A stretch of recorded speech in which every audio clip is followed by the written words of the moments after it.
Hello, welcome to Soul Food and Fuel for Your Life. I'm your host, Kenton David Bell. Today's episode is going to be about mysticism.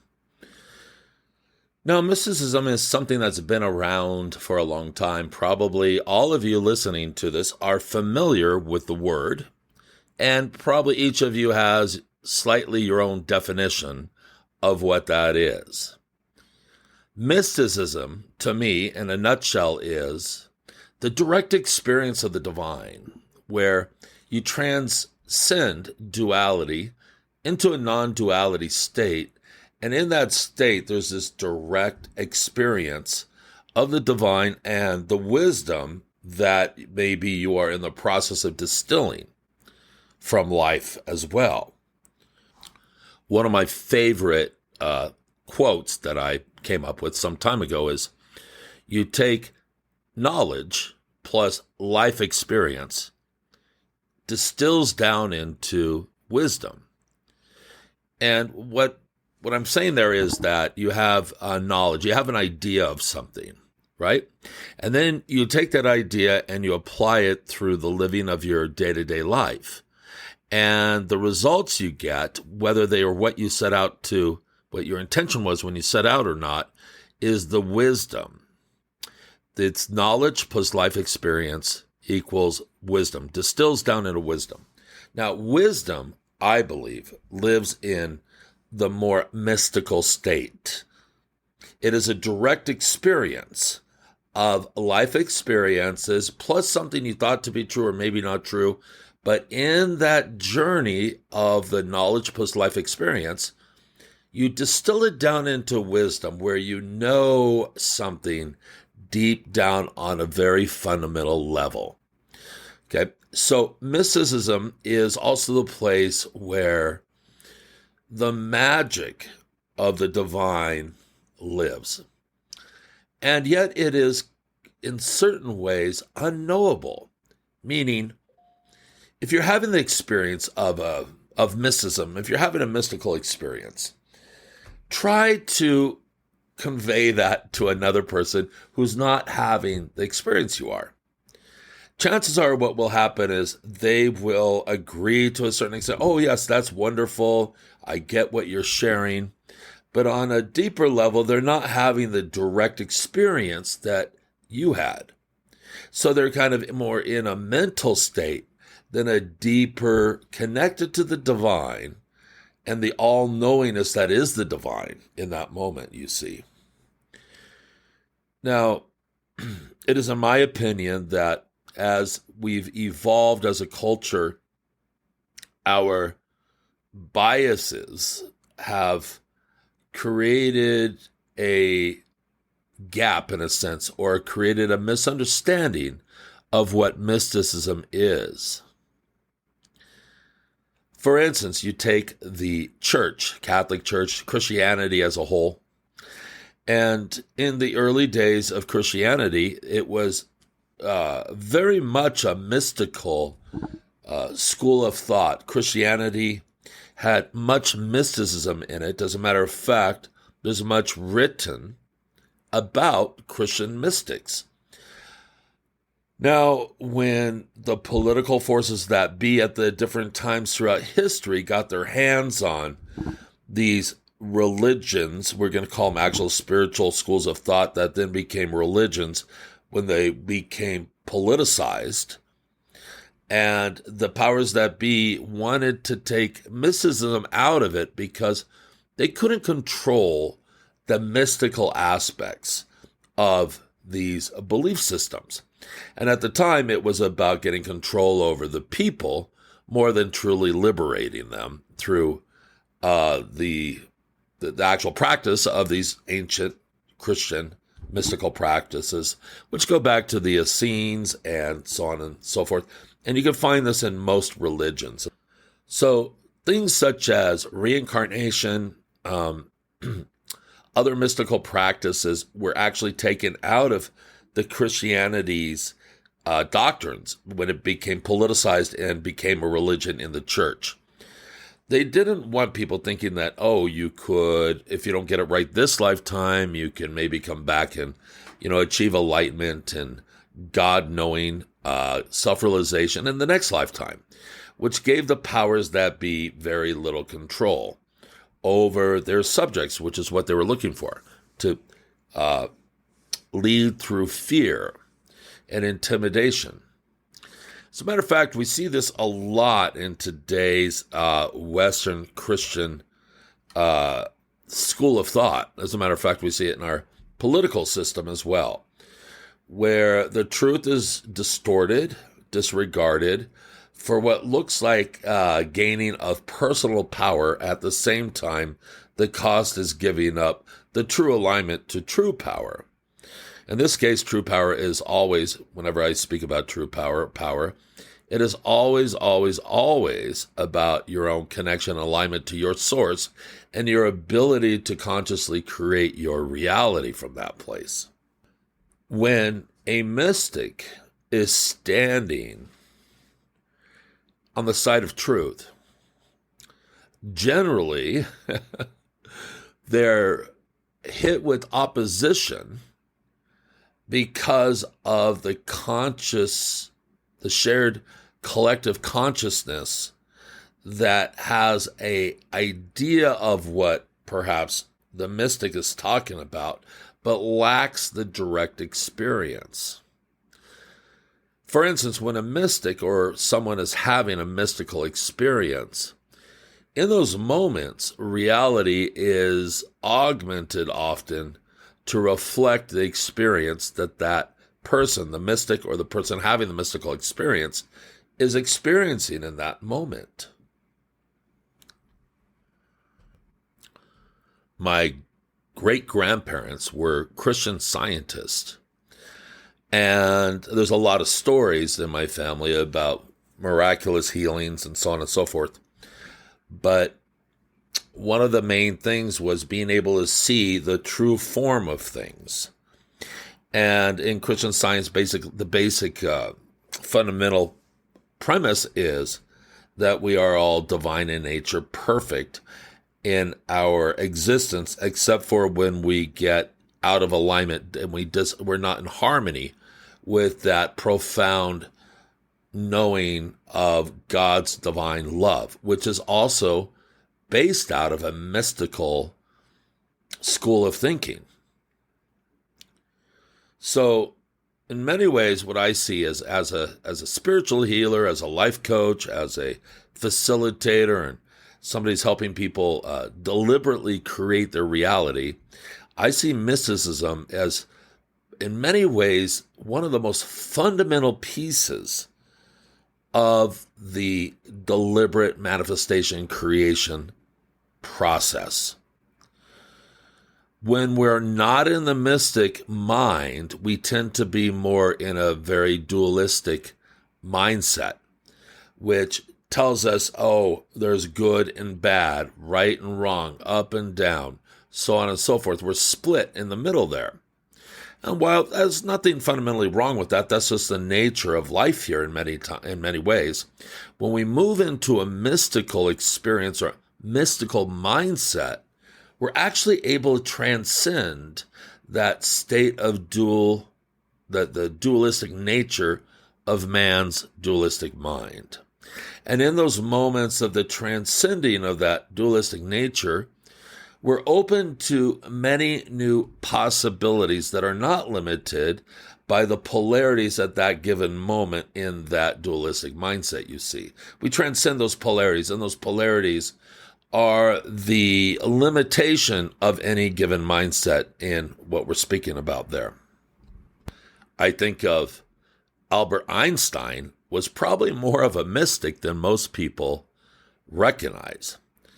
Einstein talked about a few things that give me evidence that he was thinking from a mystical mindset.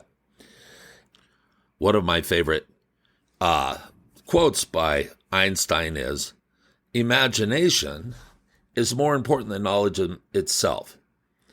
So if we take a moment and really look at that statement, from where I sit, that was a access point, an access point into the mysticism or the mystical mind for Einstein, but also for many of us. I've said for years, please, you engage and use your imagination. I use the term imagineering, and it's engineering with your imagination your life blueprint. One of the other quotes or things that Einstein used to talk about was, you couldn't solve a problem from the same level the problem was created. You had to come from above it. And what that states to me again is it's transcending the dualistic nature of where problems and issues actually exist and are born from, and transcends it into non-duality where all answers and solutions live. So that's a really important distinction there. And I'd even go a step further in that distinction. What I have come to believe is an absolute truth is the egoic mind creates problems, issues. The higher mind, or I sometimes would use the term universal mind or creator mind, which is transcends the dualistic nature of our dualistic mindset, transcends it into a higher unified mind. Some might call it the mind of God. This is a mystical mindset, however you want to frame it, however you want to label it. This is a mystical mindset. So I want to point out that these things that I'm highlighting here are actually important tools in your process of manifestation, in your process of deliberate creation. Now, I've been fortunate to have been exposed to many different mystical teachers and experiences. I would say my path is definitely that of a mystic yogi, is probably the thing that I am. If you were to label me or put me in a category, that would be one of the categories that I'd fit in fairly conveniently, I believe. So I'm going to share a few stories, and I'm going to start with how I became introduced to Sai Baba. Sai Baba was an Indian guru who had been around for some time. He passed away in 2010, I believe it was, 2010. And I have a story about that as well. But Sai Baba, for some of you know him probably listening to this, and many of you probably don't. But Sai Baba was an Indian guru who was known for incredible miracles and manifestations. One of his signature things he would do is he'd hold up his hands, just flat out open, and this sacred ash would just literally flow out of the palms of his hand and fill these big vessels, and then he would share this sacred ash, and it was used as a sacrament. You take a little bit on your tongue or a little bit like on your forehead. And he was known for this. That was one of the main things he was known for. Sai Baba was also known for manifesting things out of thin air. Anyhow, this goes back to probably right around the year 1999, 2000, right around that time. And I was living in Northern California at the time. I remember money was tight. I was living on another person's property in a trailer in exchange for doing some yard work and stuff. This was in the town of Windsor, Northern California. And it was okay set up at the time. I was deep in the midst of my own spiritual training and, becoming who I am. And one day I remember I was in the town of Santa Rosa, and I went to a little mystical spiritual shop. They had crystals and books and things of this nature, incense. You get the idea. And I think I bought a crystal, and but on the way out, they had it was a publication out of newsprint, little kind of like magazine for the store. So I grabbed it on the way out.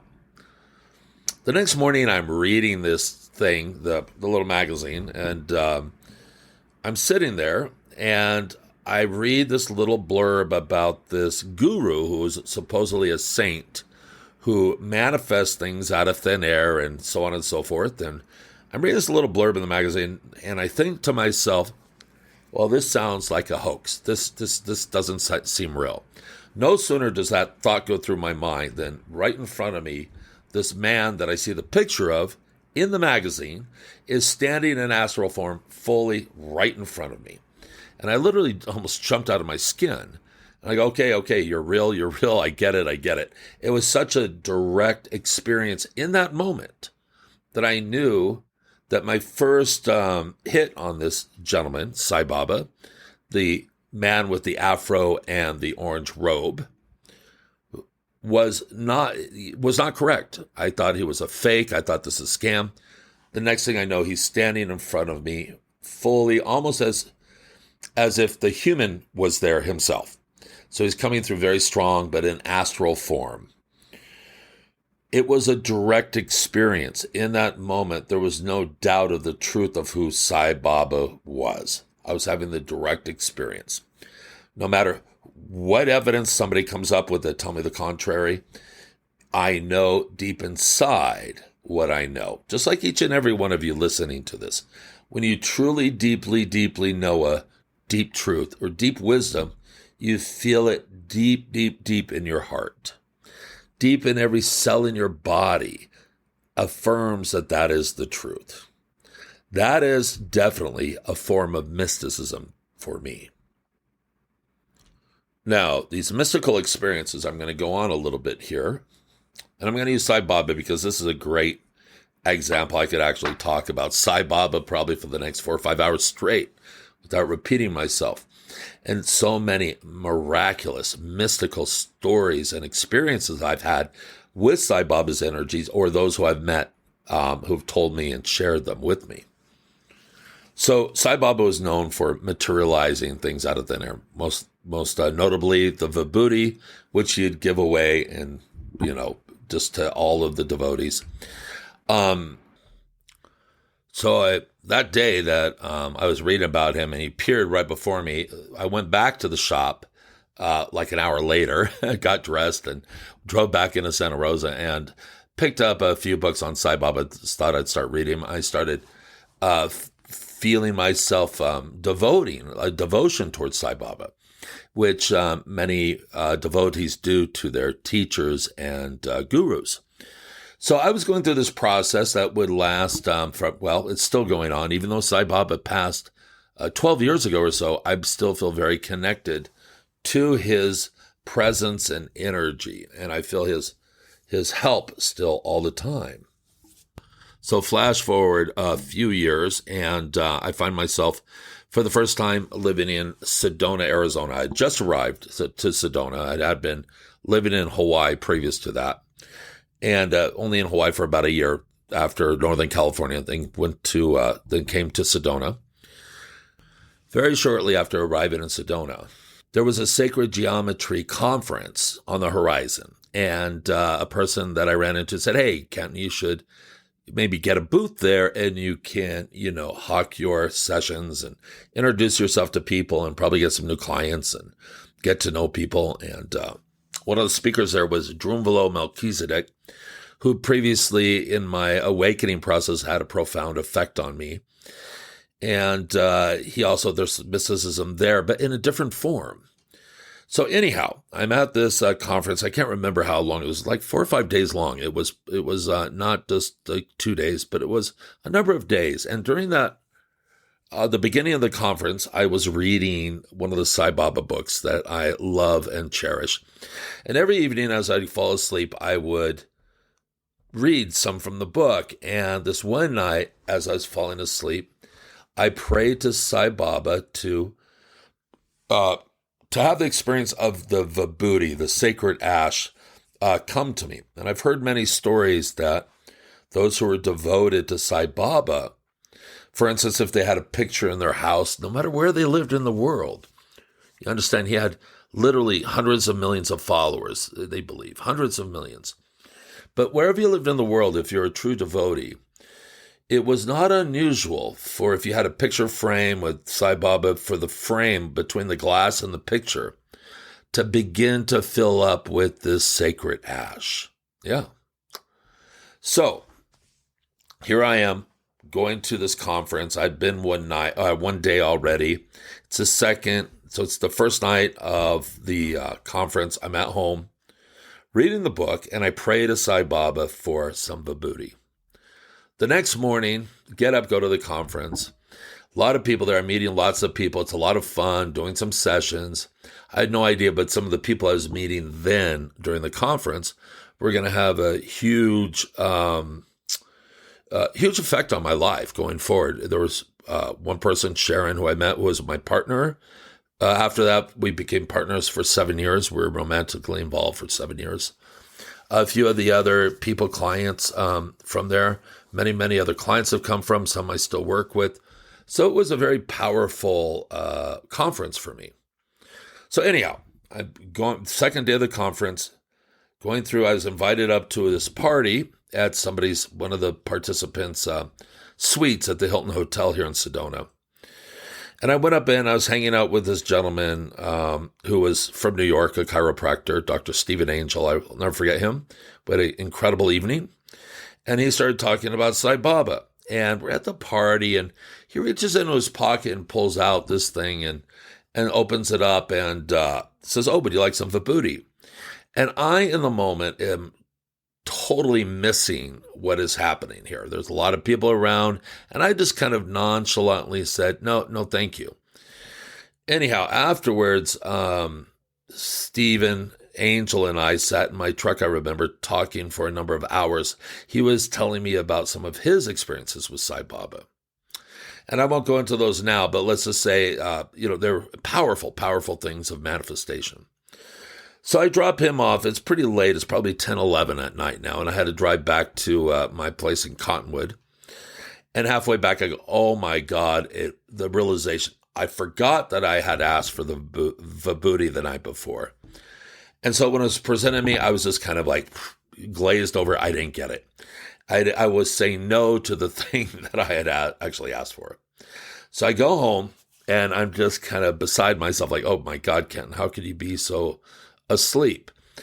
And I go to the bathroom to urinate, and I'm feeling this incredible energy come into me.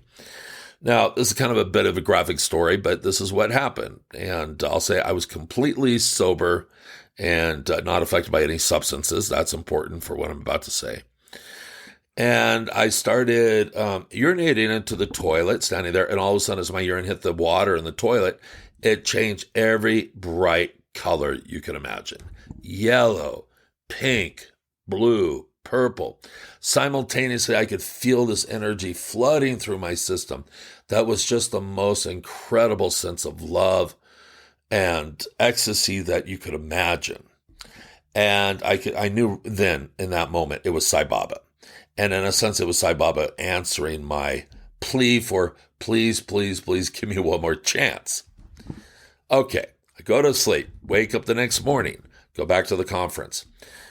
Great day there again. This time, a gentleman who had had a session with me invited me and a bunch of people that he had met there at the conference to dinner. And I thought, sure, I could use a dinner and meet some people. And so we go to this new restaurant, which was just recently opened, which is down the street from where I live right now, Cucina Rustica, great Italian place. And they put together a number of tables. There was probably about 15 people, I think.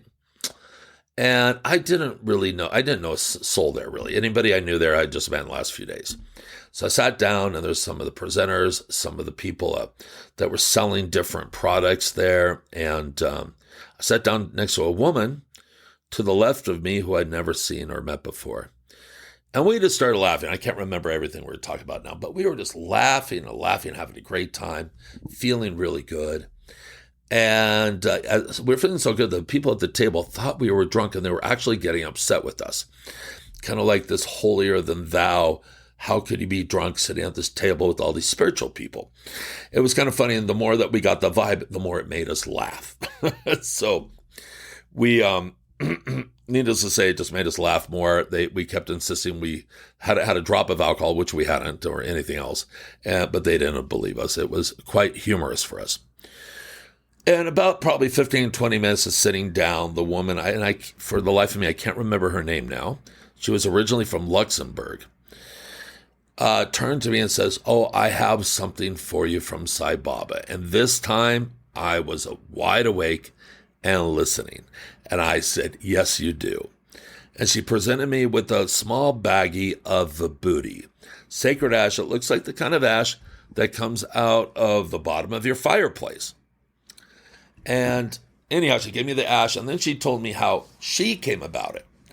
First of all, the ash was given to her by the royal Luxembourg family, who received it directly from Sai Baba. That was the story I was told.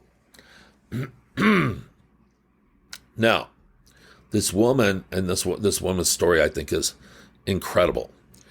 So this woman, she had been living in the U.S. for a while and working in an office.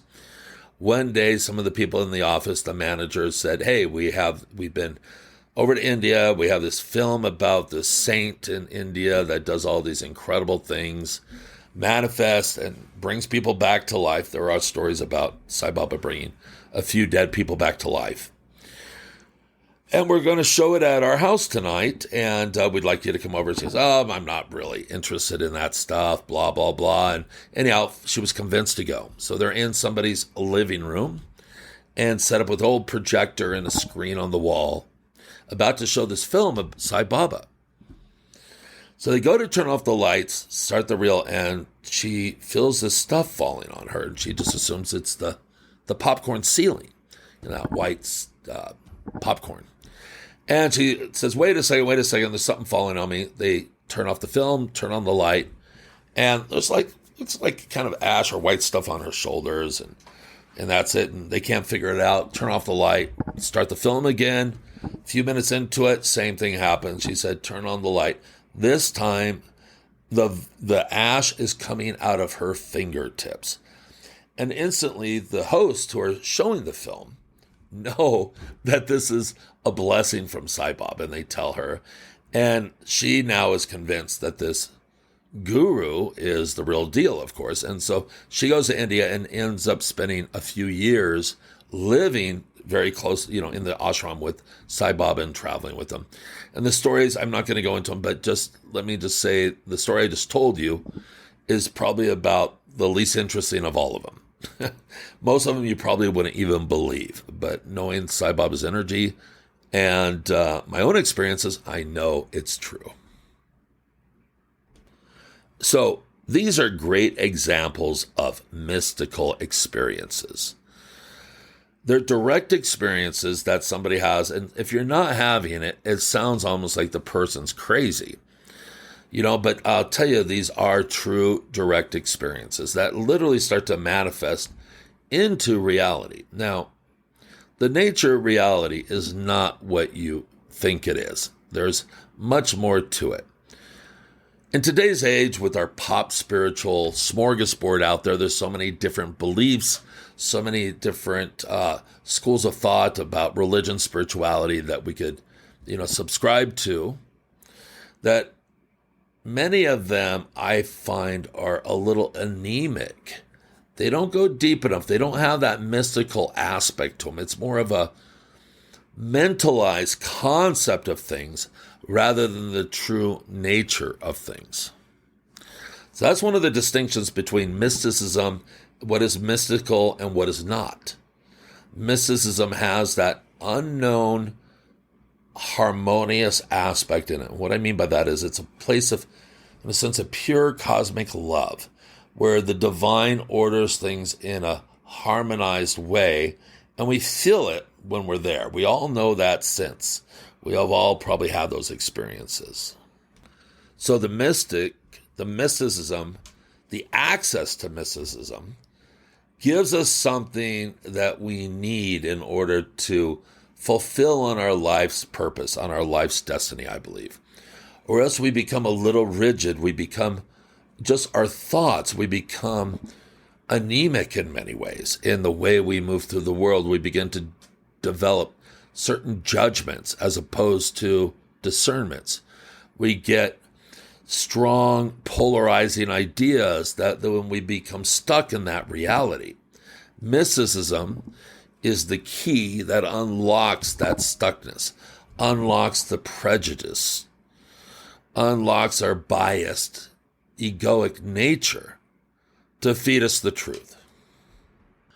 Mysticism is the access point to non-duality and all of the incredible energies that are available to us that are almost like an anointment. It's a given. It's a gift when we open ourselves to it. As opposed to the egoic mind that wants to own and make things small, the mystical mind is the mind of God, the mind of spirit, and that wants to expand and have solutions. There are no problems when you're in a non-dualistic, mystical mindset and having the direct experience of divinity. Divinity itself is non-dualistic, you see. Your experience of it is. I'm going to give another example here, one that is personal to me to an extent, and hopefully can help paint the picture a little bit more colorful and a little more depth here about what mysticism is and what it isn't. So, over the years, I've worked with many different energies. One of the greatest energies I've ever worked with is what I call, and many of us call, compassion. Now, compassion is not an energy that comes from the individual human. Compassion is an energy that lives in a different realm. And once you start truly having the direct experience of compassion, you will understand these words I'm speaking. Now, many of those who study compassion or are drawn to compassion in more modern Western ways usually are having the experience, or I shouldn't say the experience, it's more the lack of an experience, but they're having the idea of compassion as a mental construct. There's a mental idea of what it is. There is a mystical understanding of the true truth of compassion, which is known only through the direct experience of it. Now, I'm going to make a statement that probably many will take issue with, but this is my direct experience literally hundreds of times. Not just a few, not 10, not 20, not 50, not 100, but literally hundreds of times I've had this experience now in my life. That when I tune in and channel compassion, when I open to compassion through the non-dualistic gateway of mysticism, I then have the experience of mountains moving.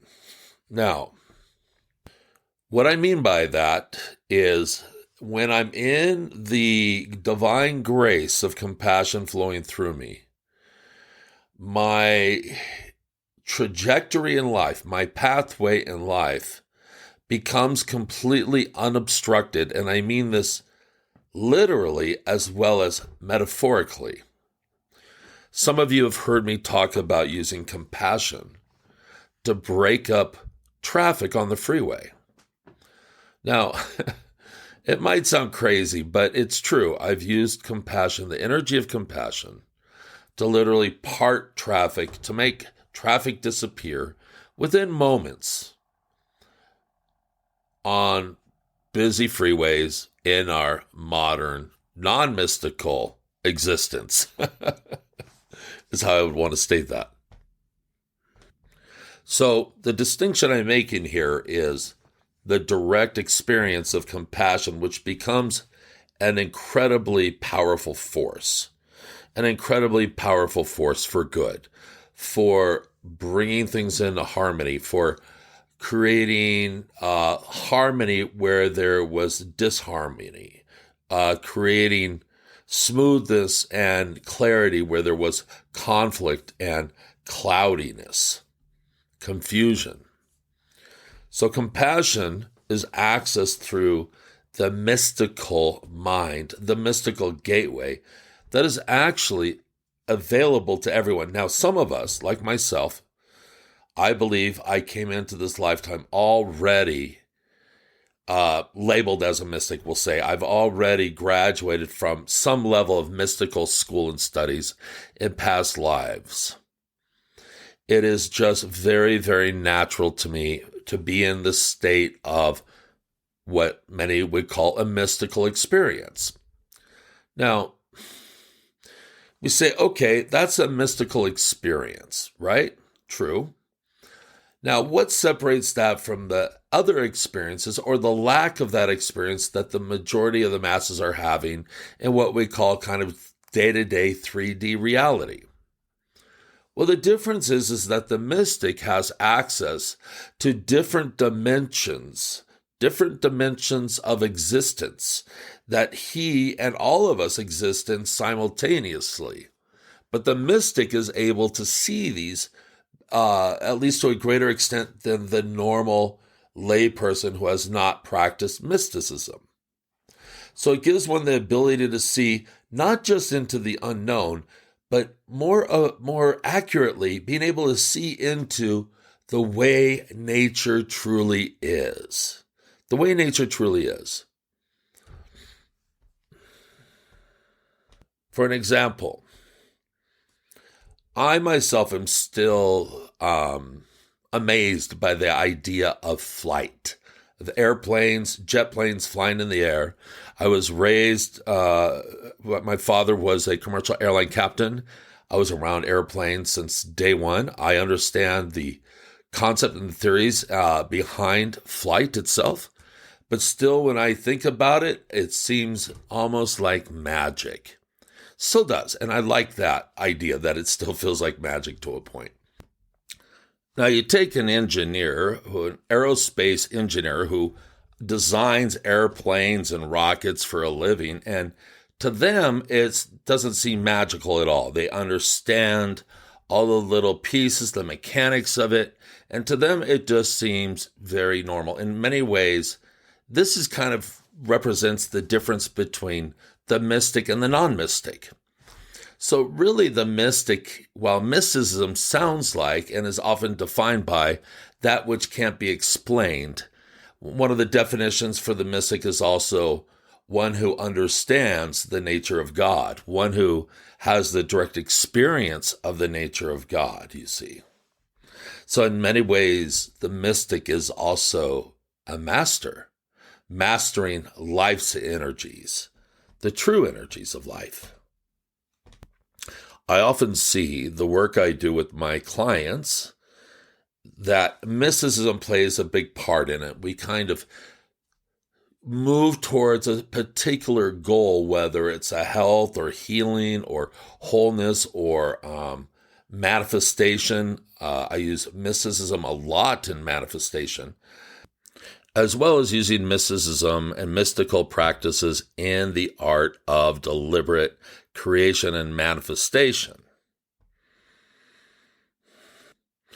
Almost all places that you find yourself get caught in life are seeped in duality. That means you have a thought about how things are going, the way you're perceiving your reality at any given moment, and you're seeing usually a binary choice. It's either this way or that way. And it's in that we often create prisons for ourselves. And it's in that we think we understand, we have a knowing we believe. And that's usually the egoic knowing, you see. The egoic knowing shrinks things down. The spiritual or mystical mind opens things up and expands. The egoic mind, polarity mind, has a tendency to create problems and dead ends, cul-de-sacs, where the higher mind sees the way through, doesn't see the problem, sees only solutions, and how to get from A to B in the best possible way. B, in this case, being your true divine state of nature, of beingness. The mystical mind, or the mystic, understands that power is in this mindset. This is where manifestation, miracles, and literally just creation itself takes place. And I'd like to just talk for a moment about the paradox of the mystical mindset. On one hand, the mystic is in a state of understanding, knowing, and wisdom, mastery about life's energies, you see. At the same time, in order to enter into that realm of wisdom, one must also be able to balance a healthy dose of ignorance. And what I mean by that is, and this is the paradox here, when we get certain about something, our knowingness, that is almost always from an egoic place, and we get very rigid in that knowing.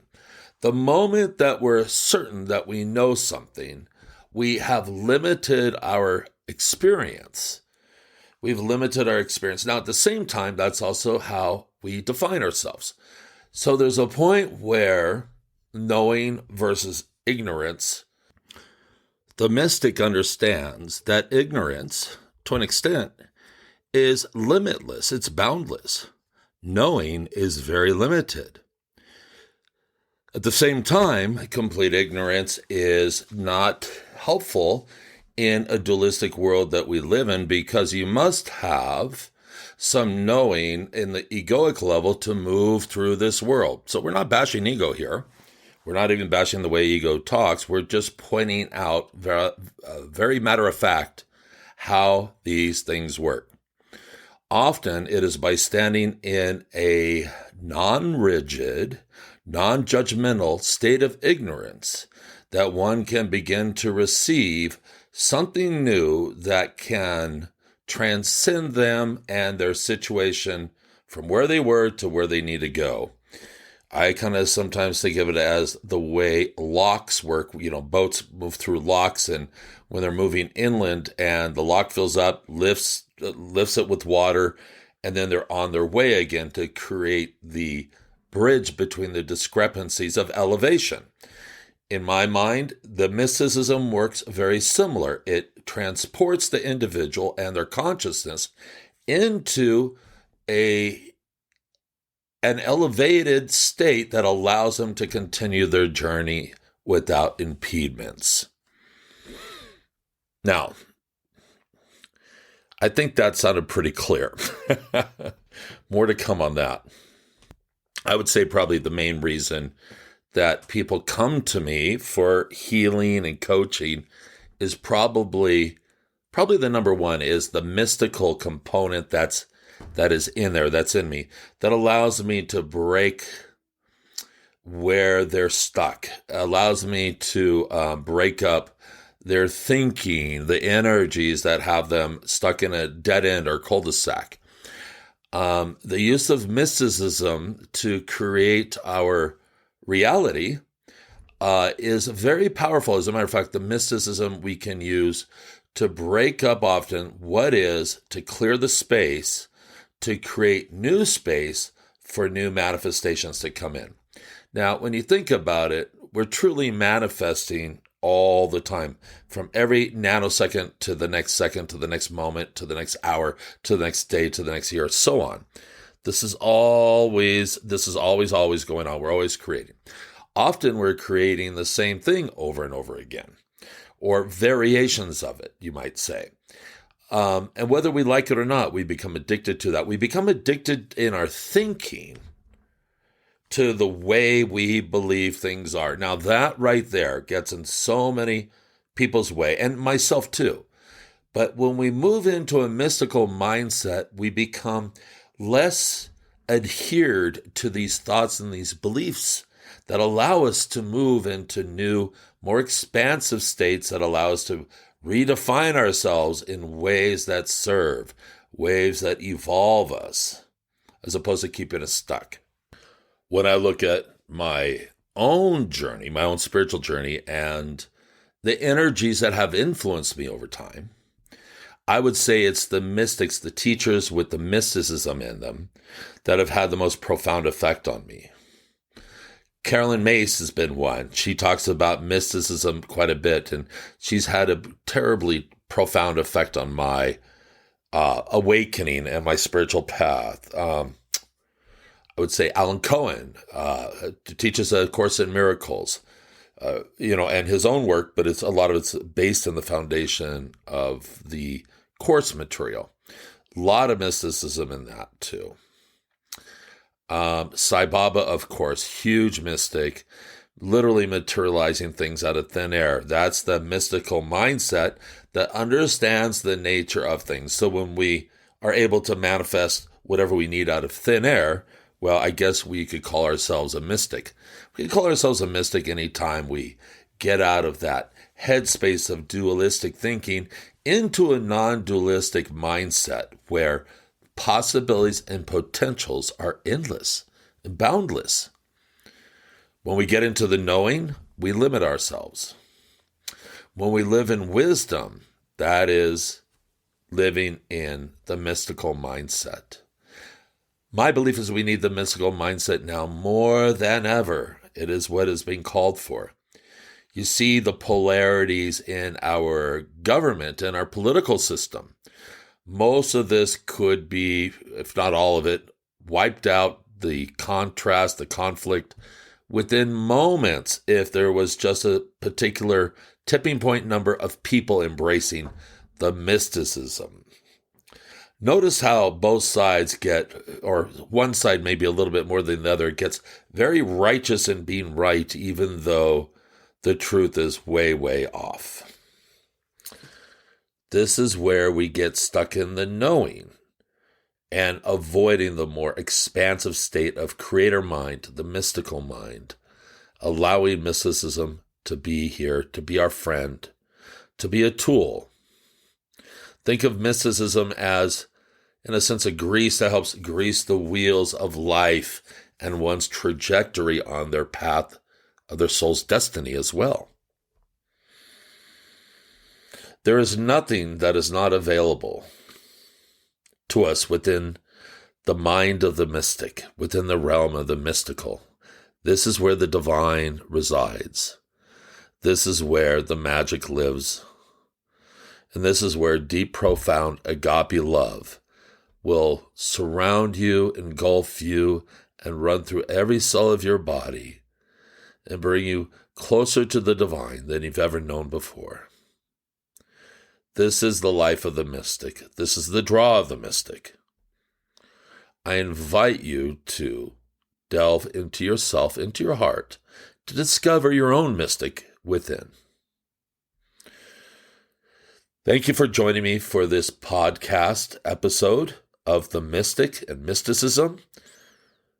We will do a little meditation right after this to help guide you into the mystic within. I'm Kenton David Bell. You are listening to Soul Food and Fuel for Your Life. Have a wonderful day. Bless you, bless you, bless you. Find a nice quiet place, because you're going to want to shut your eyes. You're going to want to be very still. This is a meditation to invoke and access the mystery of the mystic within you.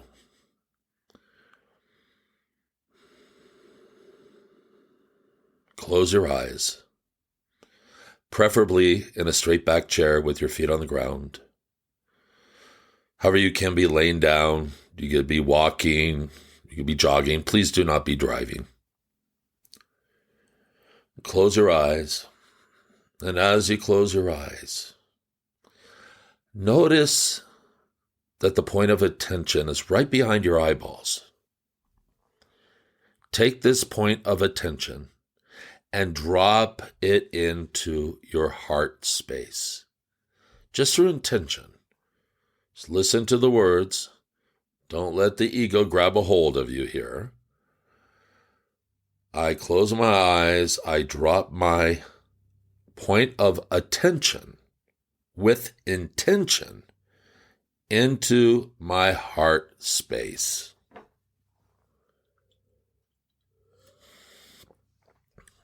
Now, so we drop into the heart space. The heart space is a fourth dimensional space that is also multidimensional, but is first and foremost fourth dimensional. So we allow ourselves to drop into the heart space and allow yourself to create that beautiful heart space, however it wants to be created today. Those of you who are clairvoyant and see well in the mind's eye will begin to develop different environments there in the heart space. So just take a moment and begin to recognize what your environment is today. For example, some will create a tropical beach scene. You're sitting on the tropical beach, palm trees, little breeze blowing. You're maybe in a hammock or laying in the beautiful white sand as the waves are lapping up against the shore. Or maybe you're in a forest somewhere, by a stream, sitting on a rock next to a babbling brook, feeling the cool mountain air on your skin, the sound of the water, falling down off the rocks, down, there it goes. Or maybe you're in an open field, vast open field. Or perhaps you're sitting in the cosmos, the universe itself, with nebulas floating around and you sitting there in the lotus, just floating in all that is. However you create your environment in your heart space today, it's up to you. It doesn't really matter for the sake of this exercise. All that matters is we're holding the intention for you to enter into the realm of the mystic for you. Your mystical access, your mystic within. So as we drop into the heart space, we see ourselves sitting there or standing in this new environment that is a reflection of some inner desire, inner aspect of self, inner vibration. We sit and we appreciate for a moment the nature of our own existence in this dimensional space. I am in my heart space. Everything I need to know or desire to know I can access from here. My heart will not lie to me. The head does lie to us, the heart does not. The heart speaks our truth. And this is the access to the mystic. So we hold that intention. I'm holding this intention for all of you listening to this, whenever you are listening to it, wherever in the world you are or beyond. And we allow, through intention, the mystic to begin to show up. So if you are a mystic and you have ideas, probably conscious as well as subconscious, of what a mystic looks like, what would you look like as a mystic in your heart space? For fun, kind of take that on for a moment. Be playful with this. If I was a mystic, what kind of mystic would I look like? I think there's many mystics, of course. There was Sai Baba, who I talked about, an Indian guru, a very powerful mystic with the big afro and bright orange robe. There was Rasputin back in Russia. He was a mystic to the Tsar, and he looked very kind of interesting himself. Mystics don't seem to adhere to popular appearance, popular fashion. They march to their own drum, so to speak. They march to their own rhythm, the rhythm of the divine within them. The mystic lives the mystical life, knowing that its wisdom is what the game is all about, really. We're here until we master life. That's why we're here. Some people call it a school. I don't know about that. But it is a place where we learn and develop and evolve. That is for sure. So the mystic within, let that mystic come out. Let that mystic begin to take shape within your sacred heart space. What does he or she look like? What does your inner mystic look like? See if you can see a face, perhaps an image starting to take form of a body, of a being that is this mystical person that you are creating yourself as, that you're allowing yourself to access. And how does that look to you? How does it feel? The mystic has answers. The mystic has its finger on the pulse of divinity, of divine creation itself. The mystic has the experience of merging with the divine, seeing unity versus separation.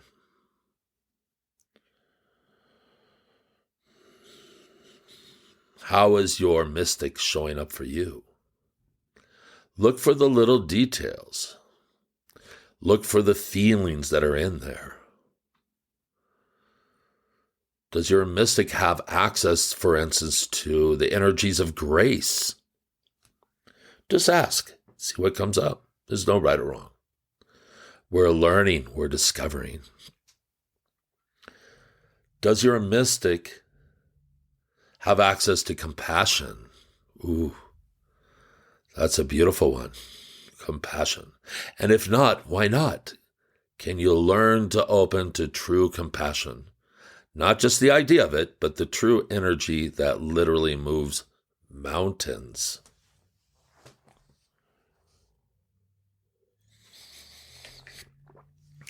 Can your inner mystic open to the possibilities of miracles? Or perhaps your inner mystic knows miracles very well. Maybe on some deep level, your mystic understands all the mechanics, all the how-tos behind miracles. That wisdom lies within you. How about healing, moving energy, seeing divine templates, bringing them in for others and for yourself? Understanding the true nature of consciousness and matter and the relationship between the two. How consciousness affects and creates matter. This is a key to how healing happens.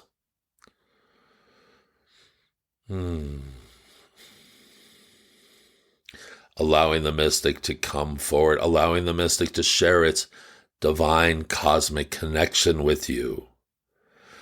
The ecstasy that is in that connection. Allowing yourself to embrace that fully.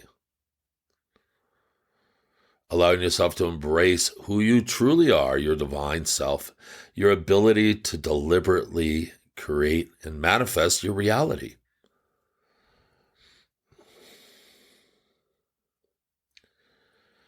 The mystic is expansive.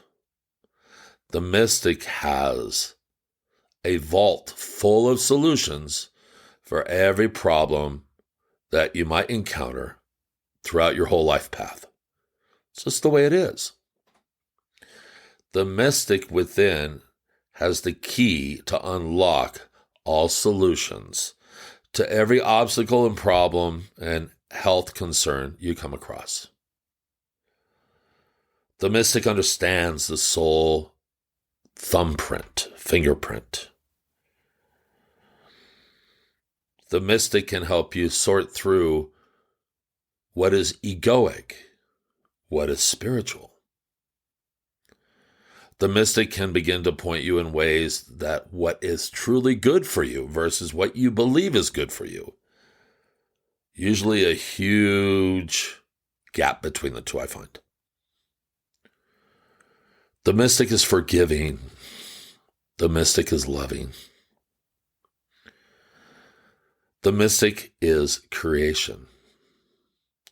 The mystic is the union between you and the physical and you in the non-physical form, experiencing each other simultaneously and seeing the unity within that relationship.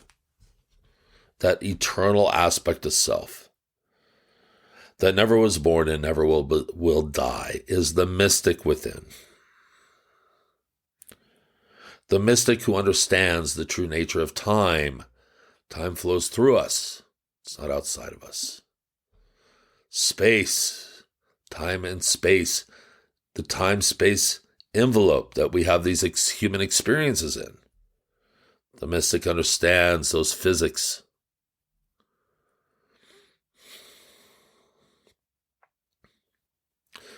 And ask your mystic within what gift it has for you today, right here, right now. What is your specific, personal, unique, mystical attribute or gift that is there for you to recognize and realize right here, right now? The mystic is your superpower.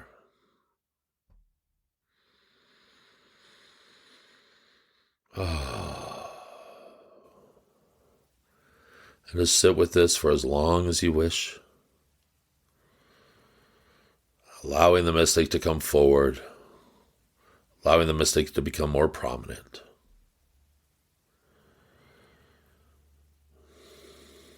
And with great gratitude and appreciation, we leave you now.